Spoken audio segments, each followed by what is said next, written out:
ஆகாஷவாணி.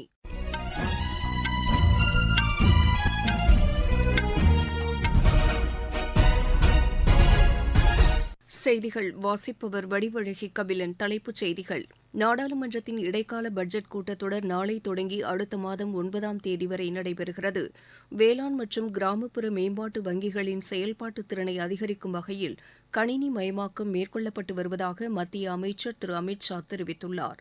பிரதமர் திரு நரேந்திர மோடியின் வளர்ச்சியடைந்த பாரதம் எனும் கனவை நனவாக்குவதில் அமெரிக்க முதலீடுகள் முக்கிய பங்காற்றும் என்று பாதுகாப்புத்துறை அமைச்சர் திரு ராஜ்நாத் சிங் கூறியுள்ளார். பாகிஸ்தான் முன்னாள் பிரதமர் இம்ரான்கானுக்கு அந்நாட்டு சிறப்பு நீதிமன்றம் 10 ஆண்டுகள் சிறை தண்டனை வழங்கி தீர்ப்பளித்துள்ளது.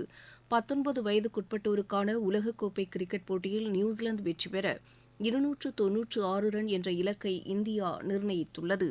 இனி விரிவான செய்திகள். நாடாளுமன்றத்தின் இடைக்கால பட்ஜெட் கூட்டத்தொடர் குடியரசுத் தலைவர் திருமதி திரௌபதி முர்மு உரையுடன் நாளை தொடங்குகிறது. இந்த கூட்டத்தொடர் அடுத்த மாதம் 9ஆம் தேதி வரை நடைபெறுகிறது. இந்த கூட்டத்தொடரின்போது மத்திய நிதியமைச்சர் திருமதி நிர்மலா சீதாராமன் நாளை மறுநாள் மத்திய அரசின் இடைக்கால பட்ஜெட்டை தாக்கல் செய்கிறார்.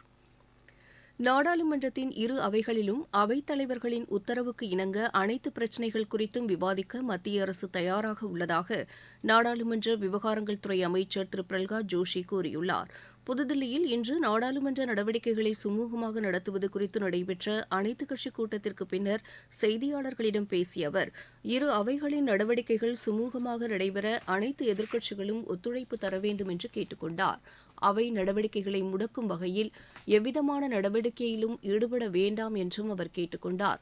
இக்கூட்டத்திற்கு பின்னர் செய்தியாளர்களிடம் பேசிய காங்கிரஸ் மூத்த தலைவர் திரு பிரமோத் திவாரி, கூட்டாட்சி அமைப்பின் தத்துவங்கள் சீர்குலைக்கப்படுவதாகவும் இதுகுறித்து எதிர்க்கட்சிகள் கேள்வி எழுப்பியதாகவும் தெரிவித்தார்.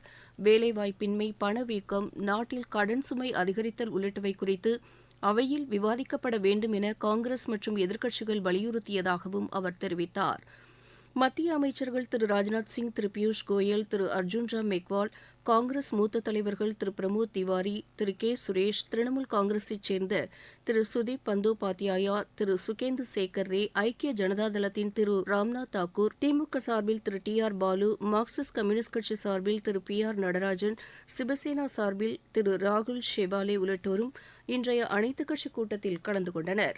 வேளாண் மற்றும் கிராமப்புற மேம்பாட்டு வங்கிகளின் செயல்பாட்டுத் திறனை அதிகரிக்கும் வகையில் கணினி மயமாக்கம் மேற்கொள்ளப்பட்டு வருவதாக மத்திய கூட்டுறவுத்துறை அமைச்சர் திரு அமித் ஷா தெரிவித்துள்ளார். வேளாண் மற்றும் கிராமப்புற மேம்பாட்டு வங்கிகள், கூட்டுறவு சங்கங்களுக்கான பதிவாளர் அலுவலகங்களில் கணினி மயமாக்கும் திட்டத்தை புதுதில்லியில் இன்று அவர் தொடங்கி வைத்து பேசினார். 13 மாநிலங்கள் மற்றும் யூனியன் பிரதேசங்களில் உள்ள 1851 கிளைகளில் கணினி மயமாக்கம் செய்ய இலக்கு நிர்ணயிக்கப்பட்டிருப்பதாக அவர் தெரிவித்தார். இவை பொதுவான தேசிய மென்பொருள் மூலம் நபார்டுடன் இணைக்கப்படும் என்றும் அவர் கூறினார். பண பரிமாற்ற தொகை குறைப்பு, கடன் வசதியை அதிகப்படுத்துதல் மற்றும் கண்காணிப்பு நோக்கங்களுக்கு இந்த கணினி மயமாக்கம் உதவிகரமாக இருக்கும் என்று திரு அமித் ஷா தெரிவித்தார். பிரதமர் திரு நரேந்திர மோடியின் வளர்ச்சியடைந்த பாரதம் எனும் கனவை நனவாக்குவதில் அமெரிக்க முதலீடுகள் முக்கிய பங்காற்றும் என்று பாதுகாப்புத்துறை அமைச்சர் திரு ராஜ்நாத் சிங் கூறியுள்ளார். புதுதில்லியில் உள்ள இந்திய அமெரிக்கா வர்த்தக சபையில் இன்று நடைபெற்ற கருத்தரங்கில் கலந்து கொண்டு அவர் பேசினார். சுயசார்பு புதிய இந்தியாவுக்கான அடித்தளத்தை மத்திய அரசு அமைத்துள்ளதாக அவர் தெரிவித்தார். இந்தியாவும் அமெரிக்காவும் மிகப்பெரிய ஜனநாயக நாடுகளாக விளங்குவதாகவும், இரண்டும் ஒன்றிணைந்து செயல்படுவதன் மூலமாக இந்த உலகில் ஜனநாயகத்தை மேலும் வலுப்படுத்தும் என்றும் அவர் நம்பிக்கை தெரிவித்தார். தற்போதைய சூழலில் வர்த்தகம் மற்றும் உத்திசார் பிரிவுகளில் இந்தியாவும் அமெரிக்காவும் ஒன்றிணைந்து முன்னேற்றம் காண வேண்டும் என்றும் திரு ராஜ்நாத் சிங் குறிப்பிட்டார். நாட்டில் 718 பனிச்சிறுத்தைகள் இருப்பதாக மத்திய அரசு தெரிவித்துள்ளது. புதுதில்லியில் இன்று நடைபெற்ற தேசிய வன விலங்குகள் வாரிய கூட்டத்தில் கலந்து கொண்ட மத்திய சுற்றுச்சூழல் துறை அமைச்சர் திரு பூபேந்தர் யாதவ் நாட்டின் முதலாவது பனிச்சிறுத்தை எண்ணிக்கை மதிப்பீட்டு அறிக்கையை வெளியிட்டார். அதில் 70% பனிச்சிறுத்தைகள் இமயமலை பகுதியில் இருப்பதாகவும், லடாக்கில் அதிகபட்சமாக 477 பனிச்சிறுத்தைகள் இருப்பதாகவும் குறிப்பிடப்பட்டுள்ளது. நீங்கள் கேட்டுக்கொண்டிருப்பது ஆகாஷவாணியின் செய்தி அறிக்கை. यही समय है, सही समय. இதுதான் வேளை, சரியான வேளை. ஒவ்வொரு தேசத்தின் வளர்ச்சி பயணத்தின் போதும் தேசம் முன்வந்து புதிய உறுதிப்பாடுகளோடு முன்னேற்ற பாதையிலே பயணிக்கக்கூடிய அற்புதமான ஒரு வேளையும் பிறக்கும். புதிய பாரதத்தின் துவக்கத்தின் இது அமுத காலம். இதுவே கோடானு கோடி நாட்டு மக்களுடைய உறுதிப்பாடாகும். அமுத காலம் 25 ஆண்டுகளுக்கு ஆனது. ஆனால் நாம் நம்முடைய லட்சியங்களை அடைவதற்காக இப்போதிலிருந்தே முனைப்புடன் செயல்பட வேண்டும். भारत को गढ़ने का यही समय है. ஸ்பெயின் நாட்டு நிறுவனங்கள் தமிழகத்தில் முதலீடுகளை மேற்கொள்ள அதிக அளவு முன்வர வேண்டும் என்று முதலமைச்சர் திரு மு க ஸ்டாலின் கேட்டுக் கொண்டுள்ளார். ஸ்பெயின் தலைநகர் மேட்ரிட்டில் நடைபெற்ற முதலீட்டாளர்கள் மாநாட்டில் உரையாற்றிய திரு மு க ஸ்டாலின், இந்தியாவின் 2வது பொருளாதாரமாக விளங்கும் தமிழ்நாட்டில் முதலீட்டுக்கான வாய்ப்புகள் அதிக அளவில் உள்ளதாக தெரிவித்தார். தற்போது உர்பேசர், கொர்லான் உள்ளிட்ட ஸ்பானிஷ் நிறுவனங்கள் தமிழகத்தில் சிறப்பாக செயல்பட்டு வருவதாக அவர் தெரிவித்தார். இந்த பொருளாதார உறவுகளை மேலும் வலுப்படுத்தும் வகையில் புதிய நிறுவனங்கள் முதலீடு செய்ய முன்வர வேண்டும் என்று அவர் கேட்டுக் கொண்டார். இம்மாதம் 7, 8 ஆகிய தேதிகளில் சென்னையில் நடத்தப்பட்ட முதலீட்டாளர்கள் மாநாட்டில் அமெரிக்கா, இங்கிலாந்து உள்ளிட்ட 9 நாடுகள் தமிழகத்துடன் பங்குதாரர்களாக இணைந்திருப்பதையும் அவர் சுட்டிக்காட்டினார். தமிழகத்தில் முதலீட்டுக்கு உகந்த சூழல் நிலவுவதால்தான் ஹுண்டாய், டாடா போன்ற தொழில் நிறுவனங்கள் முதலீடுகளை பன்மடங்கு அதிகரித்திருப்பதாகவும் அவர் கூறினார். வாகனங்கள், குறிப்பாக மின் வாகனங்கள், மின்னணு கருவிகள், தோல் பொருட்கள், தகவல் தொழில்நுட்பம், மருத்துவம் போன்ற துறைகளிலும், விண்வெளி, உயிரி அறிவியல், மருந்துகள், உணவு பதப்படுத்துதல் உள்ளிட்ட துறைகளில் முதலீட்டுக்கான வாய்ப்புகள் அதிகம் உள்ளதாகவும் திரு மு க ஸ்டாலின் தெரிவித்தார். சென்னையிலிருந்து தென் மாவட்டங்களுக்கு செல்லும் அரசு பேருந்துகளில் 80% கிளாம்பாக்கத்தில் இருந்தும் 20% மாதவரத்திலிருந்தும் இயக்கப்படும் என்று தமிழக போக்குவரத்துத்துறை அமைச்சர் திரு சிவசங்கர் தெரிவித்துள்ளார். கிளாம்பாக்கம் பேருந்து முனையத்தில் இன்று ஆய்வு மேற்கொண்ட பின்னர் செய்தியாளர்களிடம் பேசிய அவர், வடசென்னை மக்களின் கோரிக்கையை ஏற்று மாதவரத்திலிருந்து பேருந்துகள் இயக்கப்படுவதாக தெரிவித்தார். ஜார்க்கண்ட் முதலமைச்சர் திரு ஹேமந்த் சோரன் ஆளும் கூட்டணியில் உள்ள சட்டப்பேரவை உறுப்பினர்களை இன்று சந்தித்து பேசினார். ராஞ்சியில் உள்ள அவரது இல்லத்தில் நடைபெற்ற இந்த சந்திப்பின்போது மாநிலத்தின் தற்போதைய அரசியல் சூழல் குறித்து அவர் விவாதித்தார். தில்லியில் உள்ள அவரது வீட்டில் அமலாக்கத்துறை இயக்குநரகம் சோதனை நடத்திய நிலையில் இந்த சந்திப்பு நடந்திருப்பது குறிப்பிடத்தக்கது.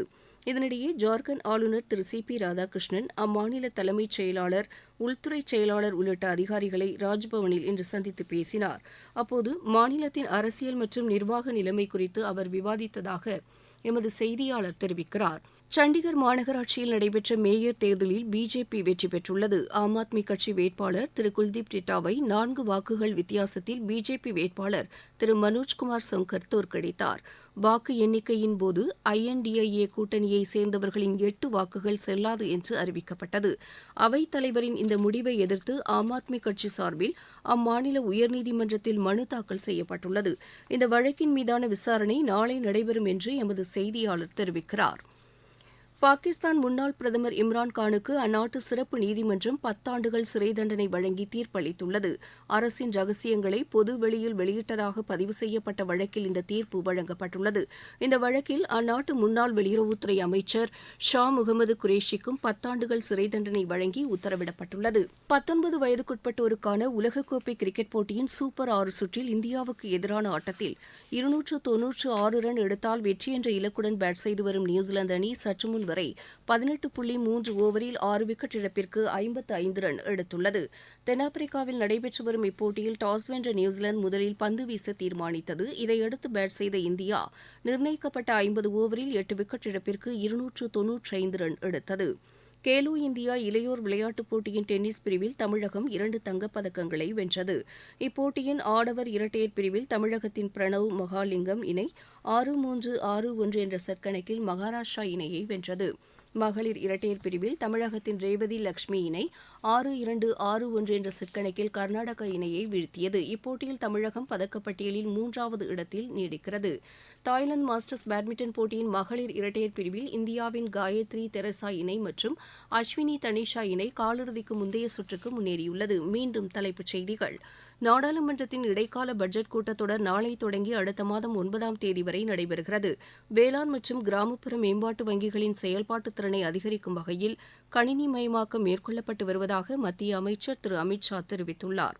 பிரதமர் திரு நரேந்திர மோடியின் வளர்ச்சியடைந்த பாரதம் எனும் கனவை நனவாக்குவதில் அமெரிக்க முதலீடுகள் முக்கிய பங்காற்றும் என்று பாதுகாப்புத்துறை அமைச்சர் திரு ராஜ்நாத் சிங் கூறியுள்ளார். பாகிஸ்தான் முன்னாள் பிரதமர் இம்ரான்கானுக்கு அந்நாட்டு சிறப்பு நீதிமன்றம் 10 ஆண்டுகள் சிறை தண்டனை வழங்கி தீர்ப்பளித்துள்ளது. 19 வயதுக்குட்பட்டோருக்கான உலகக்கோப்பை கிரிக்கெட் போட்டியில் நியூசிலாந்து வெற்றி பெற 296 ரன் என்ற இலக்கை இந்தியா நிர்ணயித்துள்ளது. செய்தி அறிக்கை நிறைவு பெற்றது.